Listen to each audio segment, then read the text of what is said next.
हर सुबह की तरह मैं आस्था आज सुबह फिर आ गई हूँ आपकी आस्था जगाने और आपको एक विशेष बात बताने।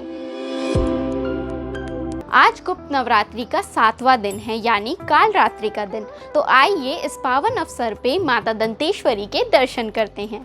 दंतेवाड़ा का दंतेश्वरी मंदिर छत्तीसगढ़ के सबसे महत्वपूर्ण धार्मिक स्थलों में से एक है। ये मंदिर 51 शक्तिपीठों में से एक है जहां देवी के दांत गिरे थे और इसलिए नाम दंतेवाड़ा पड़ा।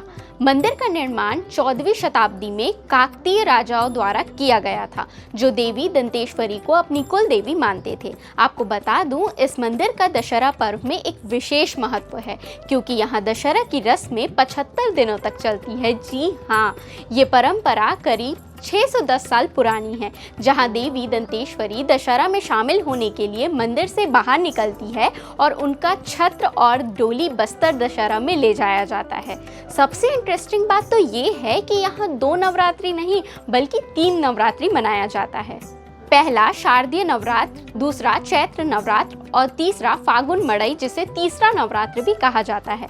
फागुन मड़ई में भी 9 दिनों तक देवी की पूजा अर्चना की जाती है। साथ ही मंदिर परिसर में गरुड़ स्तंभ मौजूद है। मान्यता है कि इस स्तंभ को जो भी अपने दोनों हाथों में समा ले और उसके दोनों हाथों की उंगलियां आपस में मिल जाए तो उसकी मन्नत पूरी हो जाती है। सिर्फ इतना ही नहीं, गर्भगृह के बाहर दोनों तरफ 4 भुजाओं वाली भैरव बाबा की मूर्ति है जो माता के अंगरक्षक माने जाते हैं।